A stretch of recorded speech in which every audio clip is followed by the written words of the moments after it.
mon sous-sol. C'est l'ami d'enfance de mon fils. Moi, Raphaël dirait que c'est son meilleur ami. Et je pense pour ça que c'est venu me chercher, parce que quand ils disent que ça touche tout le monde dans la vidéo, je peux vous dire, vous essayerez de faire comprendre à un jeune de 14 ans que son meilleur ami portait de la leucémie, puis c'est très difficile. Donc, excusez, Oli, t'as réussi à venir me chercher. Donc, on a dû passer des soirs à le consoler puis lui faire comprendre. Puis même avec le temps, on se rend compte que oui, il a compris, mais des fois, j'étais un peu plus distant de ton chum parce qu'il n'aime pas ça, il va malade. Donc, quand on dit que la leucémie ou le cancer touche tout le monde, bien, vous voyez, ça ne touche pas juste les parents, les enfants atteints, ça touche aussi les cercles autour d'eux autres. Donc, je pense que c'est pour ça que Marie-Ève et moi, cette année, on a accepté d'être président d'honneur de la campagne de l'EUCAM. Oui, ça fait étrange, on est dans un salon funéraire. Pourquoi qu'un salon funéraire encourage la vie? Parce que dans un salon funéraire, c'est la vie, malgré tout. Donc oui, malheureusement, on enterre des gens, mais si on pourrait tous les enterrer et passer 100 ans, on serait très heureux. Donc, voir des jeunes comme ça souffrir et combattre contre la maladie, c'est ce qu'on va empêcher. Puis quand elle disait que la recherche clinique a beaucoup d'améliorations, Marie-Ève pourrait le confirmer. On a enterré notre petite cousine il y a 25 ans, parce que dans ce temps-là, il n'y avait pas grand chance. Maintenant, on a deux grands bonhommes en forme à côté de nous autres, même avec le contre. Avec William, il faut quasiment se mettre à genoux pour être à notre hauteur. Mais ça prouve que justement, l'EUCAM fait beaucoup pour améliorer. Puis je pense qu'il y a encore beaucoup de travail à faire dans les prochaines années. Donc, c'est pour ça qu'on a accepté la présidence d'honneur. En plus, on a la chance, moi et Valérie, d'avoir des enfants qui sont en pleine forme. Puis on se dit toujours, ça peut changer à tout moment, on ne le sait pas.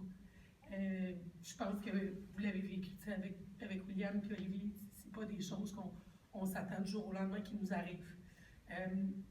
Donc quand ça arrive, de savoir qu'on est épaulé par une gang comme l'EUCAM, je pense que ça peut apporter beaucoup, non seulement à l'enfant, mais comme vous dites, à la famille, puis aux autres frères et sœurs aussi, souvent qui sont malheureusement peut-être qui se sentent un petit peu tassés, même si c'est pas le but, là, puis tout ce qui vient avec. Là.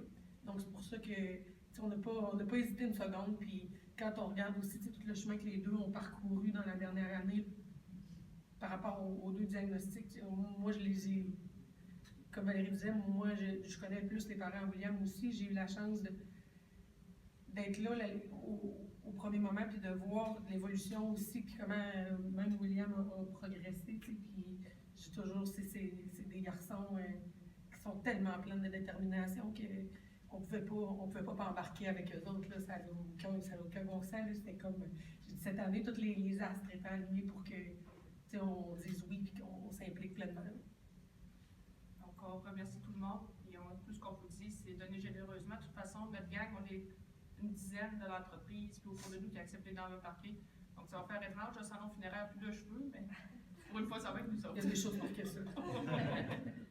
Savoir c'est quoi que j'avais dans le genou pour savoir quel type de chimiothérapie il allait falloir faire. Là. Fait que, après mon diagnostic, il y a l'EUCAM qui sont venus nous épauler. Là.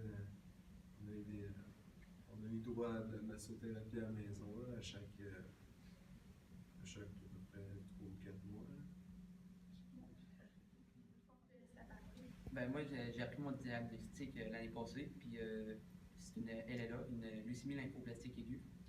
Puis tout de suite, le lendemain, je suis rentré à l'hôpital, puis cette journée-là, l'EUCAM sont venus donner du support, donner de l'argent pour les stationnements, parce que ça coûte beaucoup de sous.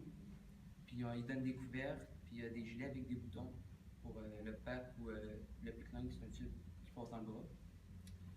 Puis moi, je l'ai pris pas trop mal, parce que j'ai vu ma mère passer à travers de ça, j'ai vu que maintenant elle va bien, j'ai vu ma marraine se battre longtemps contre ça. Désolé. Puis